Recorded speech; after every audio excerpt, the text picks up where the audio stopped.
Hello students, मैं हूं सुमन कुमार पारीख, आपका इंग्लिश लेक्चरर, और आप देख रहे हैं मेरा YouTube channel the English teacher. आज इस वीडियो में मैं लेकर आया हूं 9th स्टैंडर्ड स्टूडेंट्स के लिए उनकी बुक बी हाइव में से दूसरा chapter the sound of music. ये book Beehive Rajasthan board यानी आरबीएसई और सीबीएसई दोनों ही बोर्ड्स के 9th स्टैंडर्ड स्टूडेंट्स के लिए कंपलसरी इंग्लिश की बुक है। और ये जो chapter the sound of music, इसके 2 पार्ट्स हैं। आज इस वीडियो में हम पहले पार्ट की स्टडी करेंगे। पहले पार्ट का टाइटल देखिए द साउंड ऑफ म्यूजिक का सीधा सा मतलब होगा संगीत की आवाज़। और जो फर्स्ट पार्ट है, Evelyn Glennie listens to sound without hearing it, इसका मतलब थोड़ा सा हटकर, कुछ अलग, कुछ विशेष, वो ये है कि एवलिन ग्लेनी सुनती है, मतलब सुनकर समझ जाती है आवाज़ को, विदाउट हियरिंग इट, बिना उसे सुने। अजीब लगता है, बिना सुने सुन लेती है, ये कैसे हो सकता है? मतलब उसे सुनाई नहीं देता, फिर भी उसे आवाज़ समझ आती है। देखिए, यहाँ पर एक अच्छा मौका है ये समझने के लिए कि लिसन और हियर में क्या अंतर होता है। तो देखिए, लिसन और हियर में वही अंतर होता है जो सी और लुक में होता है। कैसे? जब आप सी करते हैं तो आपकी आंखें खुली है तो आपको दिखाई देगा, लेकिन लुक आप तब करते हैं जब ध्यान देते हैं, ध्यान देकर किसी चीज़ को देखते हैं। कई बार आपके सामने से कुछ गुजर जाता है लेकिन आप उसे नहीं देखते क्योंकि आपका ध्यान कहीं और था। तो आपने सी तो किया पर आपने लुक नहीं किया, वॉच नहीं किया। इस तरह के और बहुत सारे वर्ड्स हो सकते हैं देखने के लिए, जो ध्यान से देखने के लिए होते हैं। इसी तरह से हियर का मतलब है आपके कान खुले हैं और आपके कान काम करते हैं, आपके हियरिंग ऑर्गन्स ओके हैं, तो जो भी आवाज़ें आपके चारों तरफ वातावरण में हैं वो आपको सुनाई देंगी। आप उसमें कुछ नहीं कर सकते जब तक कि आप कानों को बंद न कर लें, कानों में कोई रुई नहीं डाल लें, कुछ और नहीं कर लें, तब तक आपको सुनाई देंगी। वो तो हो गया हियर। लिसन क्या होता है? ध्यान से सुनना। अभी अगर कोई दूसरी आवाज़ें आपके अगल बगल आसपास में आ रही हैं तो वो आपको हियर हो रही हैं, आप उन्हें सुन रहे हो, लेकिन लिसन किसे कर रहे हो आप? मेरी आवाज़ को। तो लिसन हो गया ध्यान से सुनना, हियर हो गया सुनाई देना। तो Evelyn Glennie listens to sound, Evelyn Glennie ध्यान से सुन लेती है उन आवाज़ों को, भले ही वो उसे सुनाई न दे। मतलब अपने आप तो सुनाई नहीं दे रही उसे, जैसे हमें अपने आप आवाज़ें हमारे कान तक पहुंचती है, वो तो हियर हम करते हैं, लेकिन लिसन कब करते हैं? जब हम ध्यान देते हैं। तो एवलिन ग्लेनी ध्यान के देकर उन आवाज़ों को भी सुन लेती है जो भले उसके कानों के द्वारा उसे सुनाई नहीं देता, पर बिना सुने भी समझ जाती है। ठीक है, अभी देखिए, ये बात जो है वो उन्हीं लोगों के काम की है जिनके कान नहीं है पर फिर भी वो समझ जाते हैं कि क्या आवाज़ आई। ये बड़ा अद्भुत प्रकार का, विचित्र प्रकार का, चमत्कारिक प्रकार का, विशिष्ट प्रकार का मामला है। अभी आप आगे बढ़ते हैं। बिफोर यू रीड, आपको पढ़ने से पहले क्या समझ लेना है वो देखिए। God may have taken her hearing but he has given her back something extraordinary।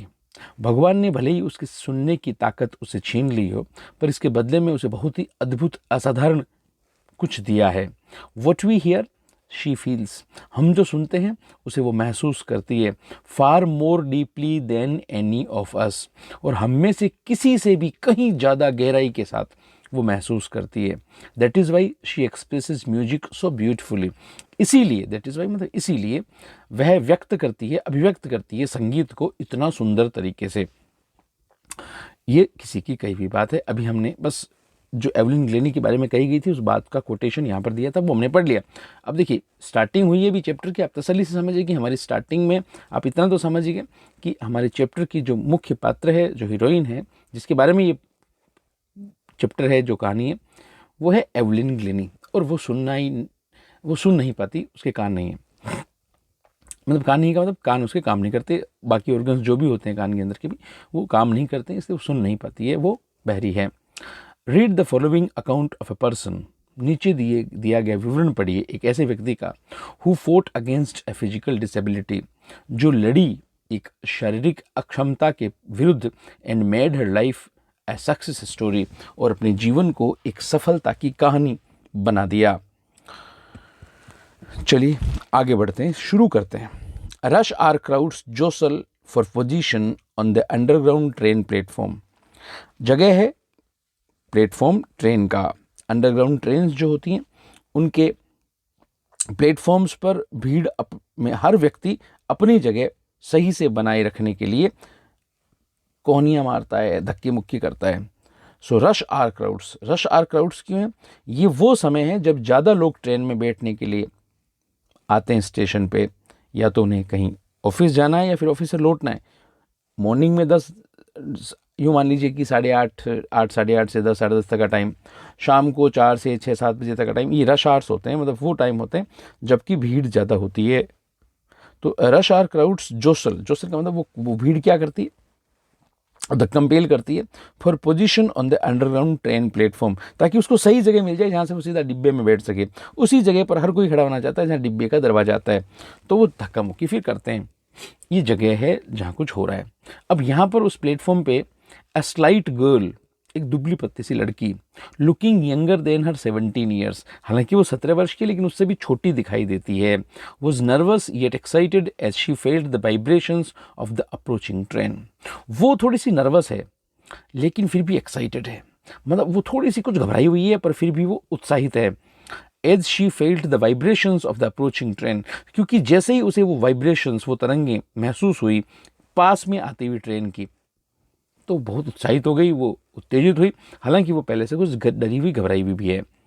It was her first day at the prestigious royal academy of music.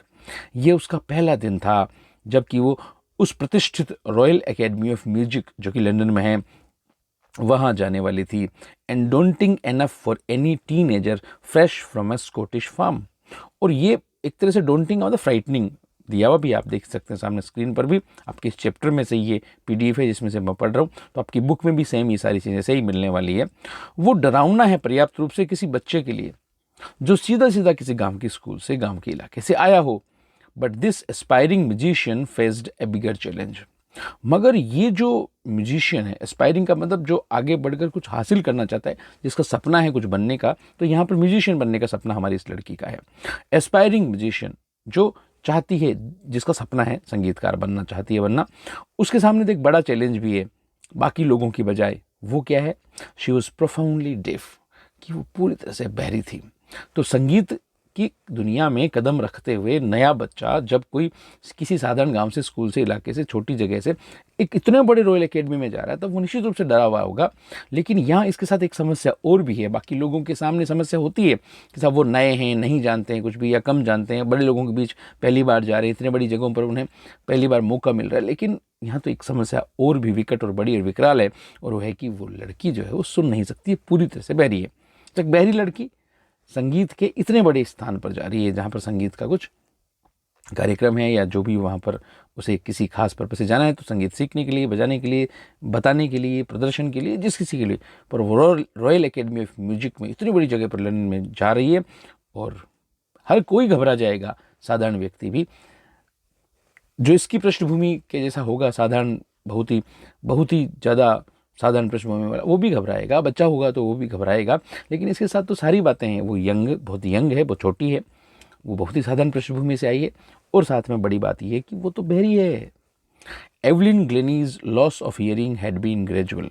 अब थोड़ा सा पीछे चले गए हम, और बता रहा है लेखक हमें कि एवलिन ग्लेनी का जो लॉस ऑफ हियरिंग था, एवलिन ग्लेनी को जो सुनाई नहीं देने वाली जो उसकी स्थिति बनी थी, वो ग्रेजुअल थी, धीरे धीरे। मतलब सीधी सी बात बताऊं तो एवलिन ग्लेनी बहरी धीरे धीरे हुई। हर मदर रिमेंबर्स, उसकी माता याद करती है, noticing something was wrong when the 8-year-old Evelyn was waiting to play the piano. एक बार या किसी समय इसकी माता याद करके कहती है कि मुझे लगा कुछ गड़बड़ है। जब एवलिन ग्लेनी इंतज़ार कर रही थी, 8 साल की जब वो थी, और किसी दिन वो इंतज़ार कर रही थी कि मुझे भी पियानो बजाने का मौका मिलेगा, मतलब पियानो में उसका टर्न आने वाला था। याद करती है उसकी माता, हर मदर रिमेंबर्स, उसकी माता याद करती है, नोटिसिंग, कि उसने नोटिस किया था, उसने देखा था, समथिंग वॉज रॉन्ग, कि कुछ गड़बड़ थी। व्हेन द 8-year-old एवलिन, उस समय 8 साल की थी Evelyn, was waiting to play the piano, जब वो इंतजार कर रही थी पियानो बजाने का। They called her name and she didn't move. अब जरा सोचिए, कोई काफ़ी सारे बच्चे कहीं बैठे हैं और बच्चों का नाम पुकारा जाता है, तो बच्चा उठ के आता है कि हाँ चलिए मेरा नाम पुकारा गया, वो खड़ा होता है। लेकिन जब एवलिन का नाम पुकारा गया तो वो हिली भी नहीं, जबकि उसको तो पियानो बजाने का उसकी इच्छा थी, वो इंतजार कर रही थी, वो कतार में थी, उसका नाम पुकारा गया, उसने ध्यान नहीं दिया। क्यों? उसे सुना ही नहीं दिया। ये कुछ अजीब लगा था उसकी माता को जब एवलिन 8 साल की थी। ये नोटिस किया था उसकी माता ने कि कुछ गड़बड़ है। आप समझ पा रहे होंगे आसानी से। They called her name and she didn't move. I suddenly realise she hadn't heard. तभी मुझे अचानक समझ आया कि उसने तो सुना ही नहीं था। Says Isabel Glennie, Evelyn Glennie की माता इज़ाबेल ग्लेनी कहती है, for quite a while Evelyn manage to conceal, very sorry. So for quite a while, कुछ समय के लिए, एवलिन मैनेज टू कंसील का मतलब छिपा लेना। एवलिन छिपा पाने में समर्थ हो गई। फॉर क्वाइट अ वाइल मतलब देखा जाए तो काफ़ी देर तक, काफ़ी समय तक एवलिन छिपा पाई। कैसे करी? उसने मैनेज कर लिया, प्रबंध कर लिया कि लोगों को पता नहीं चले कि मेरे को सुनाई नहीं देता। वो कैसे करके मेकअप उस बात का कर लेती थी। Her growing deafness from friends and teachers, अपने दोस्तों और अपने शिक्षकों, अध्यापकों, टीचर्स और फ्रेंड्स के सामने वो पता नहीं चलने दिया उसने काफ़ी लंबे समय तक, तो कि उसकी बहरापन उसका बढ़ता जा रहा है। But by the time she was 11, मगर जब वो 11 वर्ष की हुई, हर marks had deteriorated and her headmistress urged her parents to take her to a specialist. अब जब वो 11 वर्ष की हुई, तब तक आते आते उसके एग्जाम में जो मार्क्स आने थे वो बहुत ही ख़राब आने लगे। और उसकी हेडमिस्ट्रेस थी, उसने एक तरह से आग्रह किया, अर्ज किया, बहुत ज़्यादा तार्किक रूप से आग्रह किया उसके पेरेंट्स को कि देखो साहब, इसको किसी विशेषज्ञ के पास अब आप लेकर जाओ, गड़बड़ है। It was then discovered that her hearing was severely impaired as a result of gradual nerve damage. तब पता चला, इस बात की खोज हुई या पता चला कि उसकी जो हियरिंग थी, उसकी सुनने की जो क्षमता थी, वो भयंकर तरीके से खराब हो गई है। परिणाम स्वरूप, किस चीज़ के परिणाम स्वरूप ये उसकी सुनने की क्षमता खराब हो गई है, गड़बड़ हो गई है उसके अंदर? ग्रेजुअल नर्व डैमेज, उसकी तंत्रिकाओं में, उसकी नाड़ियों में कुछ टूट फूट हो रही थी धीरे धीरे, उसके कारण से उसकी सुनने की क्षमता खत्म हो गई, धीरे धीरे खराब हो गई, धीरे धीरे। They were advised that she should be fitted with hearing aids. अब उन लोगों को ये सलाह दी गई डॉक्टर के द्वारा कि इसके सुनने की मशीन लगा दी जानी चाहिए, and sent to a school, और इसको भेजा जाना चाहिए इसे स्कूल में, फॉर द डीफ, जो कि बहरों की हो। Everything suddenly looked black, says Evelyn. Evelyn कहती है, मुझे सब कुछ अचानक अंधेरा काला दिखने लगा। इसका मतलब नहीं कि इसकी आंखों में खराबी हो गई, मतलब वो नहीं है। अंधकार छा जाता है निराशा के कारण से कि देखो मेरे साथ क्या हो गया, क्या हो चुका है मेरे साथ। जब कुछ आपदा पड़ती है तब जो अंधेरा छाता है आंखों के सामने, भविष्य अंधकार में दिखाई देने लगता है। तकलीफ, दुख, पीड़ा, वेदना महाभयंकर वो होती है। उस बात को यहाँ पर समझाया गया कि everything suddenly looked black. But Evelyn was not going to give up. Give up means त्यागना, हार जाना। पर एवलिन इस तरह से सब कुछ त्याग देने वाली, हारने वाली नहीं थी। She was determined to lead a normal life. वो दृढ़ निश्चय कर चुकी थी कि मुझे सामान्य जीवन जीना है। And pursue her interest in music, और संगीत में मेरी जो रुचि है, मैं उस रुचि के हिसाब से काम करूंगी, मैं उसको परस्यू करूंगी, मैं उसमें लगी रहूंगी अपने काम में, अपनी लगन से। One day she noticed a girl playing a xylophone and decided that she wanted to play it too. एक दिन उसने एक लड़की को जाइलोफोन बजाते हुए देखा और निर्णय किया कि मैं भी ये बजाऊंगी। Most of the teachers discouraged her, but अब देखिए यहाँ पर ये जो जाइलोफोन बजाने वाले होते हैं, ये भी कुछ खास प्रकार के संगीतज्ञ होते हैं, बजाने वाले लोग होते हैं। उनका एक नाम आएगा, थोड़ा सा टफ होगा, पर आप उसकी स्पेलिंग पर भी ध्यान दीजिएगा। So most of the teachers discouraged her. Encourage नहीं किया, डिस्करेज किया। ज़्यादातर टीचर्स ने उसको एनकरेज नहीं किया, प्रोत्साहित नहीं किया, बल्कि हतोत्साहित किया कि तुम ये मत करो, तुम नहीं कर सकती, डिस्करेज किया। बट परकशनिस्ट जो थे, मतलब एक खास प्रकार के जो टीचर थे, रॉन फॉब्स। देखिए, जो आदमी ड्रम बजाता है, तबला बजाता है ना, उसको ये रॉन फॉब्स वही थे, तबला बजाने वाले, ड्रम बजाने वाले। इसीलिए इन्हें यहाँ पर परकशनिस्ट कहा गया है। रॉन फॉब्स इनका नाम है। स्पॉटेड हर पोटेंशियल, उन्होंने पकड़ लिया इसकी जो क्षमता थी, आगे चलकर कुछ कर पाने की संभावना जो थी, उस संभावना को, पोटेंशियल को पकड़ लिया रॉन फॉब्स ने। He began by tuning 2 large drums to different notes. उसने क्या किया, स्टार्टिंग में 2 बड़े बड़े ड्रम्स थे, उनकी ट्यून बजाई डिफरेंट नोट्स, अलग अलग धुनें। Don't listen through your ears, और क्या कहा, अपने कानों से मत सुनो, ही वुड से, वो कहा करते थे। Try to sense it some other way, और किसी तरीके से समझने की कोशिश करो, कानों से मत सुनो। ये कौन कह रहे हैं? रॉन फॉब्स, तबला बजाने वाले, उसे बजाकर सुना रहे हैं और कह रहे हैं कानों से मत सुनो, किसी और तरीके से समझने की कोशिश करो। सेज एवलिन, एवलिन कहती है कि साहब मेरी वो टीचर ऐसा कहा करते थे, वुड से बार बार कहते थे किसी ज़माने में, पुराने ज़माने में, पहले के सालों में, पुरानी बात है, ज़माने का मतलब बहुत ज़्यादा साल हो गए, लेकिन जितने भी दिन पहले, पर पहले करते थे, वुड से क्या कहा करते थे। Suddenly I realised I could feel the higher drum. अब देखिए यहाँ पर समझिएगा, बड़ी ही अद्भुत बात है। सडनली आई रियलाइज्ड, अचानक मुझे महसूस हुआ, I could feel the higher drum from the waist up and the lower one from the waist down. Evelyn कहती है कि मुझे महसूस हुआ, अचानक समझ आया कि मैं जो हायर ड्रम है, जो मोटा वाला ऊंचा वाला ड्रम है, वो मैं मेरी कमर के ऊपर से समझ पा रही हूँ, सुन पा रही हूँ, और कमर के नीचे से मुझे आवाज़ आ रही है छोटे वाले ड्रम की। अब जरा सोचिए, पूरा शरीर ही उसके लिए कान बन चुका है।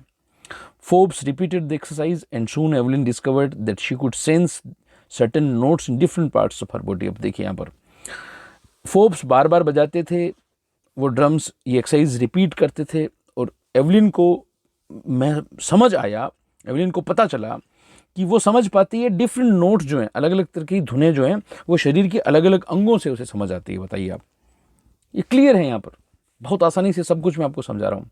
एवलिन सुन नहीं पाती है, एवलिन के कान ठीक नहीं है, उसके सेंस ऑर्गन, उसके हियरिंग ऑर्गन्स खत्म हो चुके हैं, खराब हो चुके हैं, नर्व डैमेज के कारण से वो काम नहीं कर रहे हैं। डॉक्टर ने कहा कि हियरिंग एड लगाओ, लेकिन यहाँ देखिए उसके साथ अलग ही प्रकार का अद्भुत चमत्कार हो रहा है कि जब, और खासतौर से एक संगीतकार ने ही, जो तबला और ड्रम बजाने वाले जो टीचर थे उनके, उसने ही इस बात को पकड़ा कि देखिए मैं जो कहता हूँ वो करिए। ये एवलिन से कहा गया, आप सुनिए मत, शरीर के बाकी हिस्सों से, कानों से मत सुनिए, बाकी हिस्सों से, शरीर के बाकी हिस्सों से आवाज़ को समझने की कोशिश कीजिए। मतलब वही है, don't hear actually and don't try to hear actually, because you can't hear, just try to listen. I had learn to open my mind and body to sounds and vibrations. मैंने सीख लिया कि मैं, मेरा मन, मेरा दिमाग, मेरा शरीर, मैंने खोल दिया आवाज़ों के लिए, तरंगों के लिए। The rest was share determination and hard work.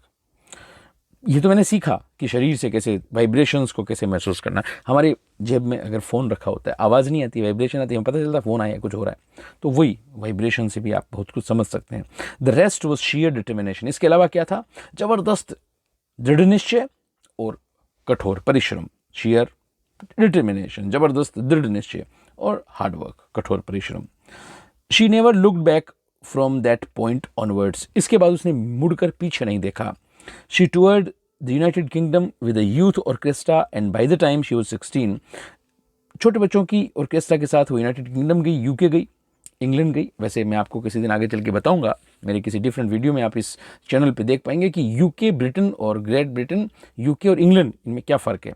पर चलिए फिलहाल आप समझ जाइए कि एक ही चीज़ है। एक बार के लिए आप यहाँ यही मान लीजिए कि यूनाइटेड किंगडम गई मतलब कहाँ गई? इंग्लैंड गई। वैसे इंग्लैंड, यूनाइटेड किंगडम और ग्रेट ब्रिटेन में फ़र्क है थोड़ा थोड़ा सा। किसी डिफरेंट सेपरेट वीडियो में मैं ये बातें मेरे इस चैनल पे बताऊंगा, आप ज़रूर देखिएगा, क्योंकि कई तरह की बातें होती है इंग्लिश को लेकर, जीके को लेकर। टीचर्स आपको सिखा सकते हैं, लेकिन एक ही जगह सारी बातें नहीं मिक्स कर सकते। तो 16 वर्ष की जब वो थी, तो यूनाइटेड किंगडम गई एक ऑर्केस्ट्रा के साथ, जो छोटे बच्चों का ही ऑर्केस्ट्रा था। She decided to make music her life. जब उसने यात्रा करी यूनाइटेड किंगडम की यूथ ऑर्केस्ट्रा के साथ, जब वो 16 साल की थी तभी चली गई, और उसने निर्णय कर लिया था उसके पहले कि मैं संगीत को ही अपना जीवन बनाऊंगी। She auditioned for the royal academy of music and scored one of the highest marks in the history of the academy. अब देखिए साहब, बड़ा काम किया हुआ।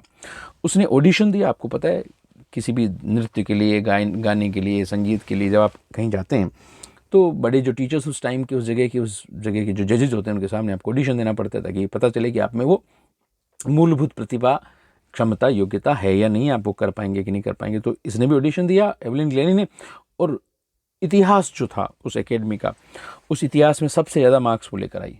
उस दिन, उस टाइम नहीं, पहले का, आप सारे रिकॉर्ड उसने तोड़ दिए। She gradually move from orchestral work to solo performances.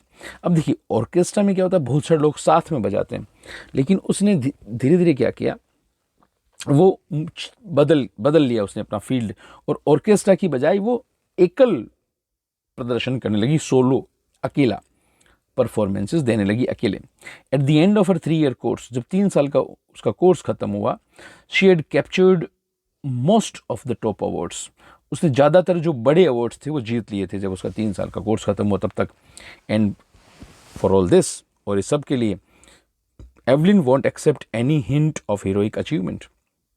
और दूसरी बात, अगर हम एवलिन को कहें कि भाई तुमने तो बहुत भारी काम कर दिया, कोई नायक वाला काम कर दिया, हीरोइन वाला काम कर दिया, मतलब ऊंचे दर्जे का, तो उसको स्वीकार नहीं करती।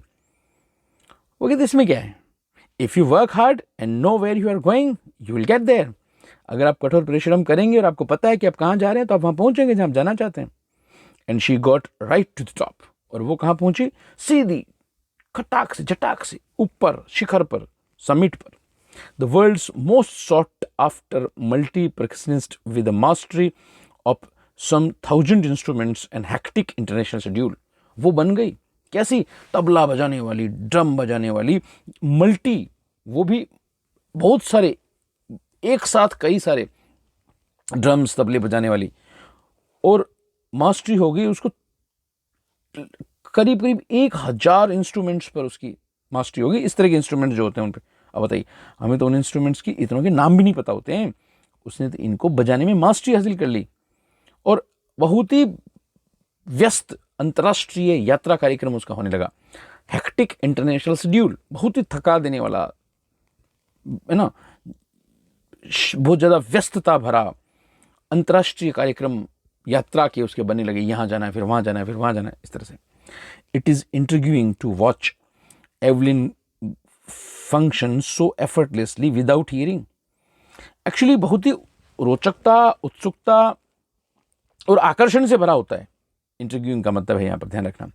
एवलिन को जब हम देखते हैं इतना सहज भाव से, एफर्टलेसली, बिना प्रयास के, देखिए कोई भी काम अगर आप बिना प्रयास के कर रहे हैं, इसका मतलब वो काम आपको करना बहुत ज़बरदस्त तरीके से, बढ़िया तरीके से आता है। अगर आपको जोर आ रहा है, करना पड़ रहा है कोशिश करके, इसका मतलब आप अच्छे से करना नहीं जानते। So it is intriguing to watch Evelyn function so effortlessly. बहुत ही रोचकता से भरा हुआ, बहुत ही उत्सुकता से भरा हुआ और बहुत ही आकर्षण से भरा हुआ होता है जब हम एवलिन को देखते हैं कि वो इतना सहज भाव से, बिना सुने भी ये सारा काम कर रही है। सबसे बड़ी बात तो क्या है, इतना सहज भाव से कर रही है, वो भी सुनती नहीं है फिर भी करती है। मतलब कम से कम कानों से तो नहीं सुनती, ठीक है, बाकी शरीर के अंगों से वो सुनने लग गई, समझने लग गई, मुद्दा अलग है। लेकिन देखिए उसके कान नहीं है फिर भी इतना बढ़िया कुछ वो कर रही थी। वो भी संगीत साहब, जहाँ तो सुनना ही तो है, बिना सुने आप इतना सब कुछ संगीत का काम कर ही नहीं सकते, तो वो सुन कैसे पा रही है, अचरज की बात। इन अवर 2 hour discussion she never missed a word. अब लेखक यहाँ पर कह रहा है, हमने 2 घंटे तक जो विचार विमर्श किया उसने एक भी वर्ड मिस नहीं किया। Man with bushy beards give me trouble. अब वो कहती है कि देखो कोई जो बड़ी बड़ी दाढ़ी वाले लोग होते हैं ना, वो उनसे मेरे को थोड़ी सी समस्या होती है। शी लाफ्ड, फिर हंस के वो कहती है, देखिए थोड़ी सी फोटो भी आप देख पाएंगे आपकी स्क्रीन पर। ये असल में दाढ़ी वालों की बात कर रही थी। चलिए, वो कहती है actually man with bushy beards give me trouble. वो मुझे, दाढ़ी वाले लोग होते हैं, मोटी मोटी दाढ़ी वाले, वो मुझे परेशान करते हैं। She laughed. It is not just watching the lips. अब ये यहाँ कह रही है कि मेरा जो समझने का जो काम होता है ना, वो मैं केवल होठों को देख कर ही नहीं समझती हूँ, इट्स द होल फेस। मैं तो पूरे चेहरे को देखती हूँ। अब जिनकी दाढ़ी होती है उनका चेहरा अच्छे से दिखाई नहीं देता, स्पेशली द आईज, फिर मैं आंखें भी देखती हूँ। She speaks flawlessly with a Scottish lilt. अब ये थोड़ा सा असर उसकी आवाज़ में, उसकी लहजे में, उसका जो एक्सेंट है, बोलने का तरीका सलीका है, उसमें वो बोलती है फ्लॉलेसली, बिना किसी कमी के, गलती के, बिना किसी रुकावट के, बाधा के, स्कॉटिश अंदाज में बोलती है, स्कॉटलैंड की वो है। My speech is clear because I could hear till I was 11। मेरी स्पीच क्लियर क्यों है? क्योंकि देखो मैं 11 वर्ष की थी तब तक तो मैं सुन ही सकती थी। She says but that doesn't explain how she managed. मगर देखिए अब वो 11 वर्ष की थी तब तक सुन सकती थी, तो चलिए उसकी आवाज़ क्लियर है, वो खुद कह रही है, लेकिन इसका मतलब ये नहीं है कि वो जो अब जो इतना अद्भुत काम कर रही है उसके पीछे भी यही कारण है कि वो 11 वर्ष की थी तब तक सुन पाती थी। नहीं, उसने जो संगीत सीखा वो तो बिना सुने या कहीं तो कानों से सुने बिना सीखा, वो अद्भुत बात तो अद्भुत ही बनी रहेगी। सो My speech is clear because I could hear till I was 11. She says, but that doesn't explain how she managed to learn French and master basic Japanese. फिर देखिए बड़ी बात लेखक हमें बता रहा है कि चलो साहब उसने जो लैंग्वेज सीखी वो तो स्कॉटलैंड की स्कॉटिश लैंग्वेज या इंग्लिश जो स्कॉटलैंड की स्टाइल की वो तो उसने सीखी, चलो मान लिया, पर बताओ साहब क्या कारण रहा होगा, क्या अद्भुत काम उसने किया होगा कि उसने फ्रेंच भी तो सीखी बाद में और बेसिक जापानीज भी उसने सीखी, ये तो सब बाद में सीखा उसने। अब एक बात आप समझ पा रहे हैं, जिस लैंग्वेज की आप लिसनिंग करते हैं उसी की आप स्पीकिंग करते हैं। यहाँ पर मैं थोड़ा सा आपको हिंट दे दूँ कि जिनको स्पोकन इंग्लिश इंप्रूव करनी हो तो उन्हें इंग्लिश को खूब सुनना चाहिए, क्योंकि किसी भी लैंग्वेज को आप सुनेंगे उसके बाद आप उसे बोल पाएंगे, क्योंकि किसी भी लैंग्वेज की लिसनिंग पहले आती है फिर उसकी स्पीकिंग आती है। आपकी लाइफ में जो फर्स्ट लैंग्वेज थी वो अपने आप आई, क्योंकि आपने उसकी प्रैक्टिस भी नहीं करी होगी स्टार्टिंग में, तो आपने किसी स्कूल कोचिंग कॉलेज में भी उसको नहीं सीखा, आपने अपने घर में सुना और बोलना शुरू कर दिया। तो सुनना सबसे महत्वपूर्ण है और यही इसकी कमी थी एवलिन ग्लेनी की। लेकिन उसने बेचारगी नहीं दिखाई, उसने मजबूरी कमजोरी नहीं दिखाई, दृढ़ निश्चय दिखाया, मेहनत करी, कठोर परिश्रम किया, घबराई नहीं, हिम्मत रखी और कुछ अद्भुत अनोखा अलग विलक्षण किया उसने। एज फॉर म्यूजिक, जहाँ तक संगीत की बात है, शी एक्सप्लेन्स, वो कहती है, it pores in through every part of my body. देखिए मैं अच्छा साफ सुथरा तो इसलिए बोल लेती हूँ क्योंकि जब मैं 11 वर्ष की थी तब तक मैं सुनती थी, ये स्पष्ट कर रही है बोलने को लेकर। लेकिन लेखक फिर कह रहा है चलो भाई वो तो 11 वर्ष की थी, तब तक तो अपनी लैंग्वेज बोल सकती थी ना, सुनती थी बोलती थी। उसने तो बाद में भी तो लैंग्वेजेस सीखी है, फ्रेंच सीखी है, जापानीज सीखी है, उनका क्या। फिर ये कहती है संगीत का जहाँ तक सवाल है, ये कहती है कि मेरे अंदर आता है, उड़ेला जाता है, यूँ मान लीजिए, pores in through every part of my body, मेरे शरीर के हर अंग से संगीत मेरे अंदर घुसता है। इट टिंगल्स इन द स्किन, यूं मान लीजिए कि ये एक तरह से प्रिकिंग सेंसेशन करता है, या कहें तो मेरी गिलगिली करता है, ठीक है ना, मेरी स्किन पर, मेरी त्वचा पर, मतलब जब संगीत टकराता है मेरे शरीर की स्किन से तो ऐसा लगता है ऐसे गिलगिली से कर रहा है। माई चीक बोन्स, मेरे गालों पर, and even my in my hair, यहाँ तक कि मेरे बालों में भी संगीत ऐसा लगता है कि जैसे कुछ टच कर रहा है संगीत मुझे।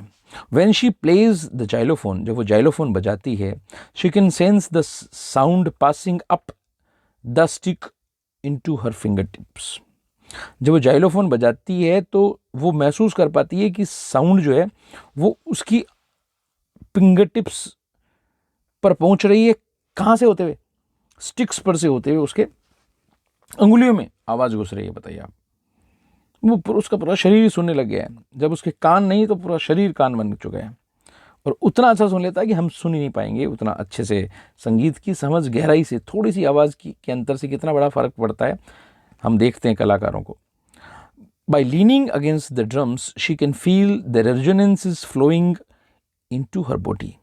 जब वो ड्रम्स के ऊपर झुकी हुई होती है ड्रम्स बजाने के लिए, वो महसूस कर सकती है जो प्रतिध्वनियाँ होती है वो बहती हुई जाती है उसके शरीर के अंदर। ऑन अ वुडन प्लेटफॉर्म, लकड़ी के प्लेटफॉर्म पर, शी रिमूव्स हर शूज, वो अपने जूते भी खोल देती है, so that the vibrations pass through her bare feet and up her legs. वो अपने जूते इसलिए खोल देती है ताकि वो जो तरंगे हैं वो तरंगे उसके नंगे पाँव से होते हुए उसके, मतलब ये जो बेयर फीट है, मतलब नीचे जो तलवे होते हैं पाँव के, यहाँ से होते हुए उसकी लेग्स में, ऊपर टांगों पर चले जाएं। संगीत के जो संगीत की जो प्रतिध्वनियाँ हैं, उसकी जो तरंगे हैं, वाइब्रेशंस हैं, ठीक है, वो चली जाए। नॉट सरप्राइजिंगली, आश्चर्य की बात नहीं है, एवलिन डिलाइट्स हर ऑडियंसेस। एवलिन से उसकी जो ऑडियंसेस होती है, उसके जो दर्शक होते हैं, वो ज़बरदस्त खुश हो जाते हैं, ज़बरदस्त तरीके से खुश हो जाते हैं।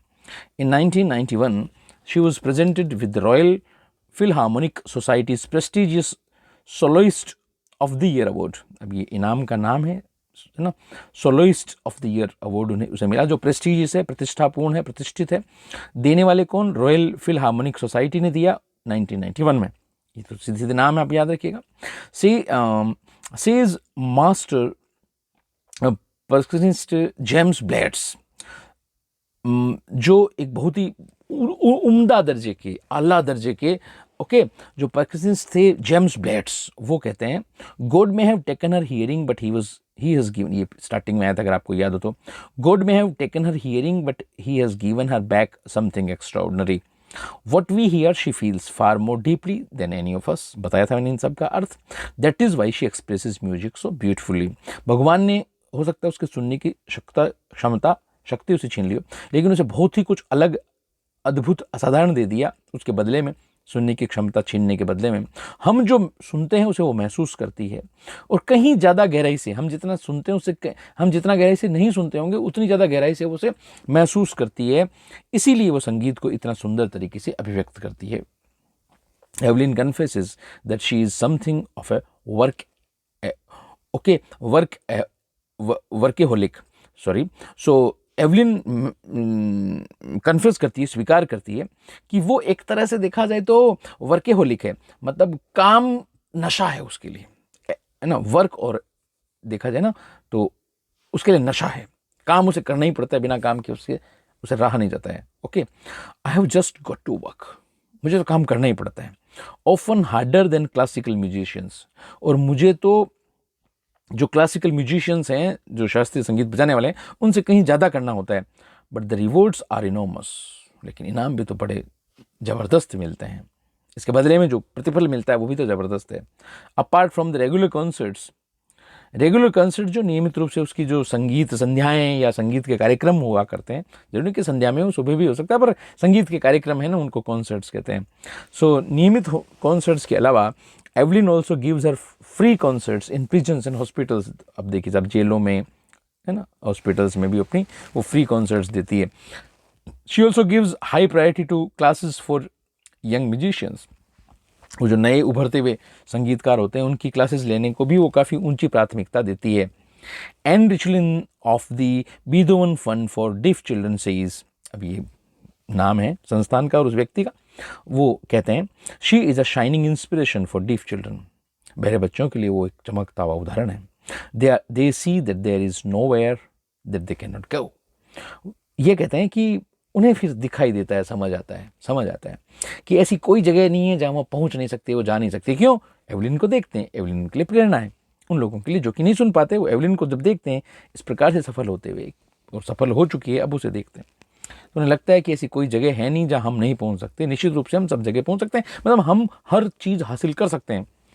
Evelyn Glennie has already accomplished more than most people twice her age. Evelyn Glennie ने अब तक उतना हासिल कर लिया है जितना उसकी एज के बच्चे हासिल करते हैं, उससे कहीं डबल।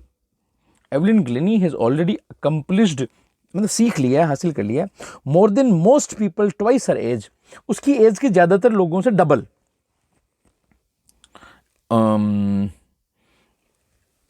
इसको यूं समझिए, Evelyn Glennie has already accomplished more than most people twice her age. उसकी एज कितनी है? अगर 16 है, उसने कितना हासिल कर लिया? जितना 32 वाले ज़्यादातर लोग हासिल कर लेते होंगे उतना। शी इज़ उससे ज़्यादा, एक्चुअली मोर देन, ज़्यादा, मोस्ट पीपल, ज़्यादातर लोगों से, जो उससे डबल एज की ज़्यादातर लोग हैं उनसे भी ज़्यादा। मतलब एवलिन ग्लेनी अगर 16 की है, उसने कितना हासिल कर लिया? 32 की एज में जो लोग हासिल करते हैं ज़्यादातर लोग, उनसे इसने ज़्यादा हासिल कर लिया है। यूँ she has brought percussion to the front of the orchestra, ये जो ड्रम तबला बजाने वाले काम को ऑर्केस्ट्रा के फ्रंट में वो लेकर आ गई। And demonstrated that it can be very moving, और उसने ये स्पष्ट भी कर दिया कि ये काम बहुत ही प्रभावित कर देने वाला हो सकता है। She has given inspiration to those who are handicapped, उसने विकलांगों को प्रेरणा देने का काम किया है। Okay, people who look to her and say, जो लोग उसकी तरफ देखते हैं और कहते हैं if she can do it, अगर वो ऐसा कर सकती है, आई कैन, मैं भी कर सकता हूँ। And not the least, she has given enormous pleasure to millions, और आखिरी बात, अगर हम कहें ये भी बात कोई छोटी बात नहीं है, उसने लाखों लोगों को जबरदस्त प्रसन्नता प्रदान करी है, प्रेरणा दी है, देती है, दे रही है, देती रहेगी, और प्रसन्नता भी उसने खूब दी है। तो इस प्रकार से एक ऐसी लड़की जो 11 वर्ष की उम्र में सुनना पूरी तरह से खो चुकी थी, सुनने की क्षमता को, उसने संगीत के क्षेत्र में इतनी प्रसिद्धि हासिल करी, इतनी प्रसन्नता लोगों को दी और इतनी प्रेरणा प्रदान करी कि वो निश्चित रूप से एक बहुत ही अद्भुत असाधारण उदाहरण है। Okay, so that is the end of the part first of the chapter the sound of music. Evelyn Glenny का ये चैप्टर हमने पढ़ लिया। अभी इस चैप्टर में एक और पार्ट है, सेकंड पार्ट बिस्मिल्लाह खान का। उसके लिए वीडियो आपको सेपरेट क्लास में दूंगा। बाद में इसके फर्स्ट पार्ट के और सेकंड पार्ट के इनके क्वेश्चन आंसर्स के वीडियोस भी आपको मिलेंगे। आप देखते रहिए मेरे इस चैनल को रेगुलरली। अपने साथियों, दोस्तों, रिश्तेदारों, मित्रों, जानकारों, भाइयों, बहनों, सबको आप बताइए इस चैनल के बारे में। 9th 10th 11th 12th के RBSE और CBSE दोनों के कंपल्सरी इंग्लिश के और यहाँ तक कि जनरल जो अपना लिटरेचर है, इंग्लिश लिटरेचर, उसके चैप्टर्स, उनका पूरा syllabus, grammar, poems, drama, fiction, जो कुछ भी होता है, प्लेज, अलग अलग जहाँ जहाँ भी जैसी भी ज़रूरत है, वो सारे चैप्टर्स, वो सारी चीज़ें, उन सब के explanations, translations, question answers, exam में अच्छा स्कोर करने की हेल्प, गाइडेंस, सब कुछ इस चैनल पे मिलने वाला है। 9th 10th 11th 12th RBSE CBSE general English भी और इलेक्टिव इंग्लिश जो आपकी होती है, कम जो इंग्लिश लिटरेचर होता है वो भी। इसके अलावा spoken English, written English, listening, speaking, reading, writing, IELTS और टफेल तक के लिए आपके कोई बड़े भाई बहन जिनको आइल्स और टफेल का एग्जाम देना होता है वो जानते हैं। अगले दिनों में मैं इस पर क्लियर करूंगा कि आइल्स और टफेल क्या है, और उसके लिए कोर्सेज भी आपके यहाँ पर आपको इस चैनल पे मिलेंगे। इसके अलावा कॉम्पिटिशन एग्जाम्स की तैयारी करने वाले बैंकिंग, SSC, रीट, पटवार, और कोई स्टेट की भर्तियाँ, सेंट्रल गवर्नमेंट की भर्तियाँ, हाई कोर्ट की टीचर के रूप में भर्ती आ रही है, जैसे रीट की भर्ती। इसके अलावा CTET की भर्ती होती है, CTET का एग्ज़ाम होता है एक्चुअली, रीट से तो सीधी भर्ती होती है, लेकिन CTET का एग्ज़ाम होता है। एयरफोर्स का, NDA का, CDS का, जितने भी तरह के कोर्सेज हैं, जितने भी तरह के एग्ज़ाम्स हैं, जहाँ जहाँ भी इंग्लिश की ज़रूरत पड़ती है और जहाँ जहाँ भी इंग्लिश को लेकर स्टूडेंट्स को दिक्कत आती है, उस सब में हेल्प आपको इस चैनल पर द इंग्लिश टीचर पर मिल जाएगी। हाँ, जिसको जिस चीज़ की ज़रूरत है वो अपने उसी प्ले लिस्ट में जाए। जैसे 9th का स्टूडेंट है, उसे 9th की प्ले लिस्ट में जाना है, 10th के स्टूडेंट को 10th की प्ले लिस्ट में जाना है। चलिए, मेरा वीडियो आपको पसंद आया हो तो लाइक करिएगा इस वीडियो को, इस पर कमेंट करिएगा। चैनल को अगर आपने सब्सक्राइब नहीं किया तो आप अच्छे से इसको सब्सक्राइब कर लें और घंटी के बटन को, बेल आइकन को दबाएं। सबसे ऊपर वाले को आप सेलेक्ट करें ताकि आपको सारे नोटिफिकेशंस रेगुलरली मिलते रहें। So thanks very much for watching this video. Keep watching, keep learning, stay healthy. Bye bye, thanks, bye bye.